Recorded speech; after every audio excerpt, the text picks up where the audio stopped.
साहेब जी का एक छोटा सा पद है। को अस करे नगर कुटवलिया, मांस फैलाए गिद्ध रखवरिया। मूस भवनाव मंजारी कड़हरिया, सोवे दादुर सर्प पहरिया। बैल बियाय गाय भई बंझा, बछरू दुहिए तीन तीन संझा। नित उठ सी सियार सुजूझे, कबीरा का पद जन विरला बूझे। 4 पंक्तियों का यह पद है, लेकिन इसमें जो बातें साहब कहते हैं, अगर इसको हम जीवन में धारण कर लें, अपना लें, तो हमारा उद्धार हो जाए। साहब कहते हैं को अस करे नगर कुटवलिया, मांस फैलाए गिद्ध रखवरिया। साहब कहते हैं ऐसे नगर की रक्षा कौन करेगा जहाँ मांस फैलाकर और उनके रक्षा के लिए गिद्धों को लगाया गया हो। गिद्ध मांस के प्रेमी हैं, वे मांसों का ही आहार करते हैं। मैं तो अपने बचपने में देखा हूँ गिद्धों को, क्योंकि हम लोग का जहाँ खेलने का मैदान होता था, ग्राउंड, वहाँ सैकड़ों नहीं हज़ारों की संख्या में गिद्ध रहते थे। और जब रविवार के दिन छुट्टी होती तो कई गांव के लोग उस फील्ड में जाते थे और उस ग्राउंड में पेड़ पौधे बहुत थे। तो एक कसाई रहता था, जो गांव में कोई जानवर मर जाए तो उसको ले जाकर उसी ग्राउंड में एक तरफ उसको अपना जो उसमें से महत्वपूर्ण अंग लगता था उसको निकाल लेता था और बाकी वहीं छोड़कर चला जाता था। लेकिन जब वह मरे हुए जानवरों को ले जाता था उस जगह पर, तो गिद्ध उसके पास इतने इकट्ठे हो जाते थे कि उसको अपना काम करने में मुश्किल होती थी। सभी गिद्ध उस जानवर को नोचते रहते थे, मुश्किल से वह अपना काम कर पाता। बहुत से विद्यार्थी ऐसे भी थे जो डंडे ईंट से उन गिद्धों को मारते भी थे और कई बार उनके पैर भी टूट जाते थे। वे आज हम उन गिद्धों को नहीं देखते, लेकिन जो बचपन में मैंने गिद्ध देखे वे बहुत बड़े बड़े होते थे, विशाल पंख और उनकी टांगें, उनके पैर एकदम मजबूत, लंबी चोंच।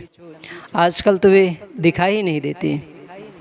तो साहब कहते हैं ऐसे नगर की रक्षा कौन करे जहाँ मांस को बिखेर कर और उनकी रक्षा के लिए गिद्धों को लगा दिया गया हो।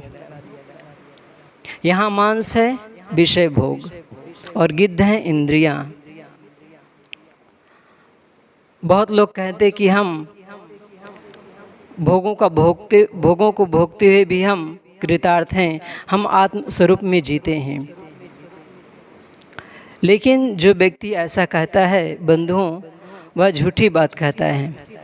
हम वस्तुओं का उपभोग करके, विषय वासनाओं में डूब करके हम शांति का काम या कहें अपने आप में स्थित नहीं हो सकते। लेकिन आजकल नहीं, बरसों से ऐसा कहने वाले और ऐसा दम भरने वाले लोग रहे हैं। और साहब के ज़माने में तो इन्हीं का बोलबाला था, जो जितना अधिक दिखावा करता उतना बड़ा सिद्ध होता था। और आज भी देखें तो वही सब चल रहा है, जो जितना दिखावा करता है वह उतना ही बड़ा पूज्य, उतना ही बड़ा माना जाता है। कुंभ मेला में हम सब जाकर देखें, अभी 2024 में तो महाकुंभ लगने ही वाला है, उसमें हम जब जाएं देखें तो लोग कैसे कैसे दिखावा करते हैं। कोई कांटों पर सोया है, कोई अपने दोनों हाथ ऊपर किए हुए खड़ा है कई सालों से, बरसों से, और कोई समाधि लेकर 10 फीट गड्ढे में 10-12 दिन का समाधि लिया है। ये सब क्या करते हैं? दिखावा करते हैं। लेकिन इनके आड़ में क्या है? विषय भोग। जो धन वैभव आता है दिखावे में, ये सब विषयों का भोग करते हैं। और ऐसे लोग कहते हैं कि हम कृतार्थ हैं, हम मुक्ति में जीते हैं। बंधुओं, मुक्ति और विषय वासनाओं का संबंध है ही नहीं। जब हमारा मन विषयों से हट जाता है, एकदम अलग हो जाता है, तभी हम अपने आप में स्थित हो पाते हैं। नहीं तो जो साहब कहते हैं कच्चा सिद्धि माया पैरी, वही सब होता रहता है। लोग दिखावे के चक्कर में पड़ करके अपने आप का कल्याण करते हैं और साथ ही साथ दूसरों को भी ले डूबते हैं। तो बंधुओं, हम विषयों का सर्वथा त्याग करें और अपने आप में स्थित हो। कुअस करे नगर कुटवलिया, यहाँ जो कुतवाल है यहाँ सद्गुरु हैं।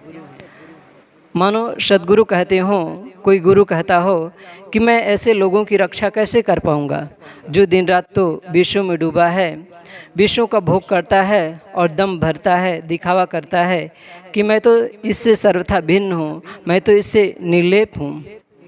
ऐसे व्यक्ति का कल्याण नहीं हो सकता है। मुस भाव नाम मंजारी कड़ी हरिया, सोवे दादुर सर्प हरिया।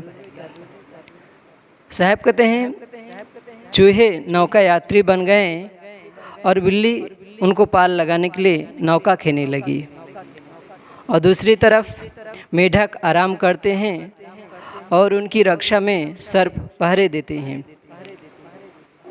यहाँ बिल्ली है माया और चूहा है जीव। हम माया के वशीभूत होकर यह सोचें कि हमारा कल्याण हो जाएगा, हमारा उद्धार हो जाएगा, तो बंधुओं ऐसा नहीं होने वाला। हम माया से सर्वथा अलग हों।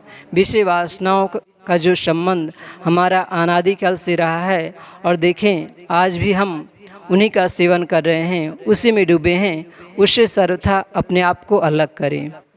जब हम विषय वासनाओं से, माया से अपने आप को अलग कर लेंगे तो हमारा उद्धार है ही, हम मुक्त स्वरूप है ही।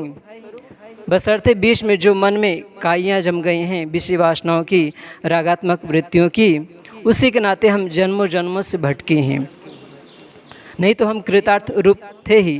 बहुत से लोग प्रश्न करते हैं कि जब जीव यह शुद्ध बुद्ध निर्मल है, मुक्त ही था, तो आया ही क्यों? बंधुओं, इसके जो मूल धर्म है, गुण धर्म है चेतन का, जीव का, वह शुद्ध स्वरूप है। उसके मूल में कोई परिवर्तन नहीं करना, वह स्वरूप से ही मुक्त है। जो भी परिवर्तन करना है वह है मन में। हमारी जो गलत आदतें हैं उसको बदलना है। तो हम हमेशा से विषयों के वशीभूत होकर भटके हैं। तो जो लोग कहते हैं कि जब यह मुक्त था तो आया ही क्यों? बंधुओं, हम कभी मुक्त थे ही नहीं। अगर हम मुक्त हो गए होते तो हमारा जन्म ही ना होता। लेकिन हम दिन रात वही काम करते हैं जिससे हमारा जीवन दिनों दिन दुखमय बनता चला जाए। हम उन्हीं पदार्थों के पीछे भागते हैं जिससे हमारे जीवन में दुख आए, पीड़ा आए। हम राह चलते हैं, देखते हैं एक चमकीला पत्थर, शायद हीरा है, उठा लेते हैं। हम फूले नहीं समाते, हर्षित हो जाते हैं कि आज तो मैं तो धनी हो गया। हाथ में लिए और गौर से देखा, थोड़ा विचार किया कि यह हीरा नहीं, यह तो कांच की गोली है, कांच है। हम फिर उदास हो जाते हैं और फिर उसे छोड़कर आगे बढ़ जाते हैं। इस बीच बहुत सी घटनाएं हो गई, लेकिन हमें पता ही नहीं। वह पत्थर सोच में पड़ गया कि मेरे पास क्यों आया और फिर क्यों उदास होकर चल पड़ा। हम जो आज तक भटके हैं विषय वासनाओं के नाते ही भटके हैं और आज भी भटक ही रहे हैं। बंधुओं, जब विषयों का संबंध टूट जाता है, हम उसको त्याग देते हैं, तभी हमारा भटकना बंद होता है। नहीं तो हमेशा हम विषयों के पीछे पड़कर ही भटके हैं और एक दूसरे से मार काट छल छद्म किए हैं। राजा भर्तृहरि जी का हम सब नाम जानते हैं। जब वे घर में थे तब अखंड भोगों को भोगा, लेकिन जब बैराग धारण किया तो अखंड बैरागवान हुए। जब गृहस्थ धर्म में थे तो श्रृंगार शतक लिखा, और जब विरक्त हुए तो बैराग शतक लिखा। उनका जो अनुभव गृहस्थ का था उन्होंने श्रृंगार रस में लिखा, और जब उससे अलग हुए, बैराग धारण किया, तो बैराग की एक एक बातें बैराग शतक में लिखी। एक बार वे चट्टान पर बैठे थे, तभी उनकी आँखों में एक चौंध आई, उनकी आंखें चौंधिया गई। देखा दूर एक गली पर एक चमकीला हीरा पड़ा है।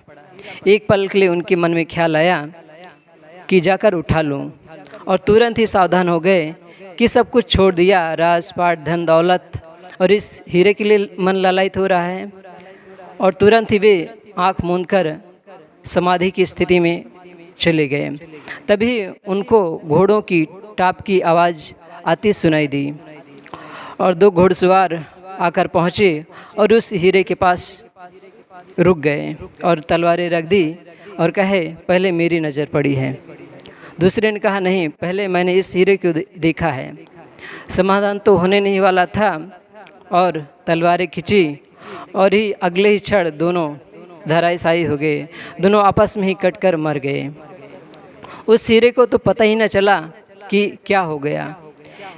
एक हीरे के लिए दोनों प्राण गंवा दिए।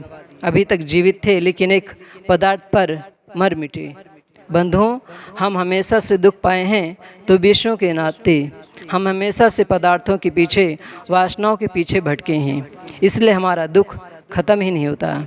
अगर हमें सचमुच दुखों से पार जाना है तो हम विषयों की जो रागात्मक वृत्ति बना लिए हैं उसको तोड़ दें, उससे हम अपने आप को अलग कर दें, तभी हमारा दुख मिटेगा। बैल ब्याह गाय भई बंझा, बछरू दुहे तीन तीन संझा। साहब चारों पंक्ति में जो उदाहरण देते हैं सब उल्टा देते हैं। यहाँ कह रहे हैं कि बैल प्रजनन करते हैं, बच्चों को जन्म देते हैं और गाय बंध्या हो गई और बछड़े तीनों समय दुहे जा रहे हैं। यहाँ जो बैल है अविवेक है और जो गाय है वह सद्बुद्धि है। अविवेक का ही पसारा दिनों दिन बढ़ता जा रहा है। पूरे संसार में अविवेक का ही बोलबाला है और जो सद्बुद्धि रूपी गाय है उसको हम दूर रख दिए हैं। हम हमेशा विकारों में जी रहे हैं, वासनाओं में जी रहे हैं, लेकिन जो प्रेम, सद्गुण, दया, क्षमा, करुणा, ये जो गाय हैं इसमें हम नहीं जीते, इसको हम अपने जीवन में नहीं धारण करते। जो बछड़े दुहे तीन तीन संझा, इसका अर्थ यही है कि अविवेक से पैदा हुए जो कामादिक विकार हैं इन्हीं को हर समय हर मनुष्य जीवन में धारण किया है, हर समय इसी में जी रहा है। राग, द्वेष, कलह, कल्पना, लोभ, मोह, अहंकार में ही जी रहा है। प्रेम सद्गुणों में तो जीने वाले बहुत कम लोग हैं, उनको हम उंगलियों पर गिन सकते हैं, लेकिन जो रागों में जी रहे हैं, विषय वासनाओं में जी रहे हैं, वे तो 99% से भी अधिक हैं। तो बंधुओं, हम विषयों का जो मोह है उसको तोड़ें। साहब अंत में कहते हैं, नित उठी सियार से जूझे, कबीरा का पद जन बिरला बूझे। साहब कहते हैं, रोज सिंह शेर उठता है और जाकर सियार से लड़ता है और हार जाता है। यहाँ शेर है मनुष्य।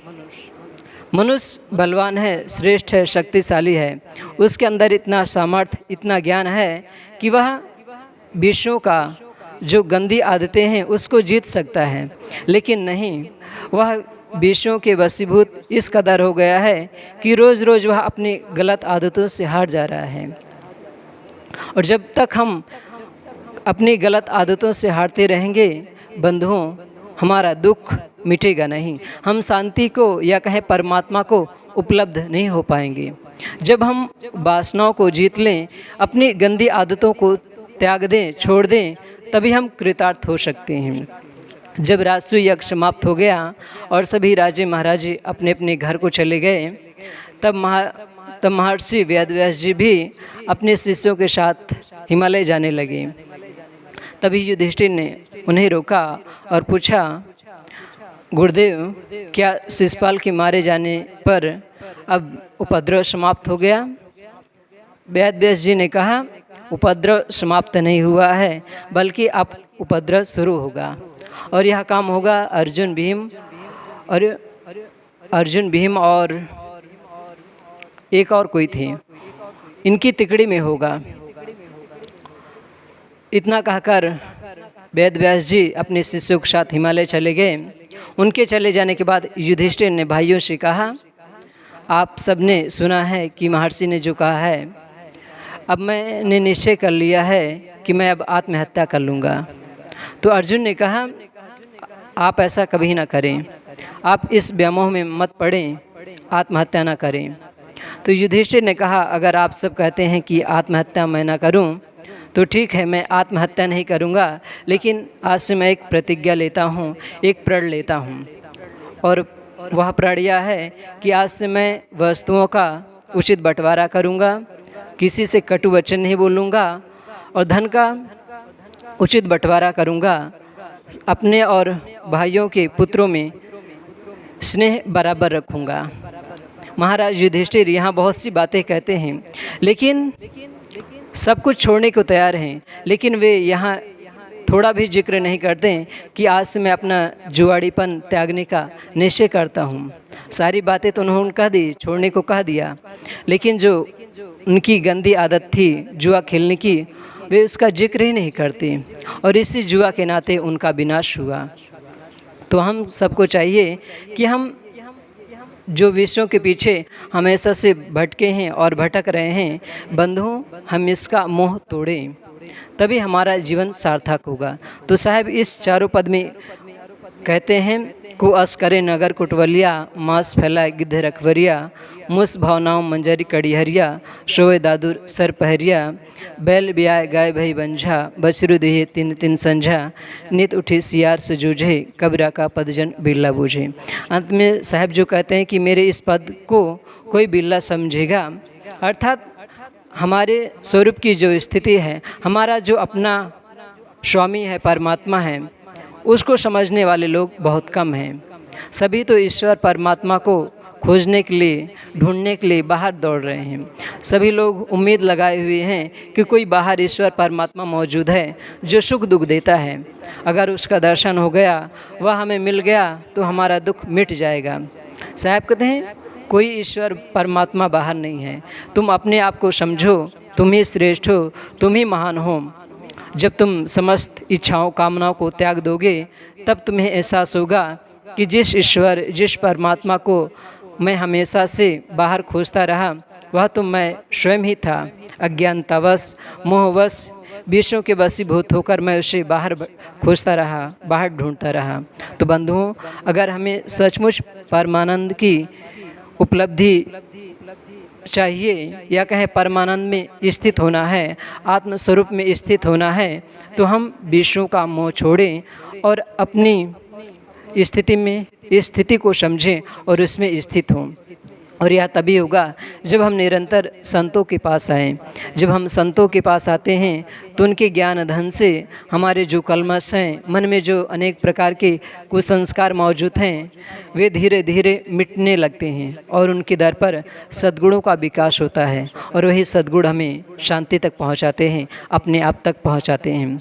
साहब की इस पद के अनुसार थोड़ी सी चर्चा मैंने आप सब के बीच कही, और ज़्यादा न कहते हुए मैं अपनी बात को समाप्त करता हूँ। बोलिए सद्गुरुदेव की जय।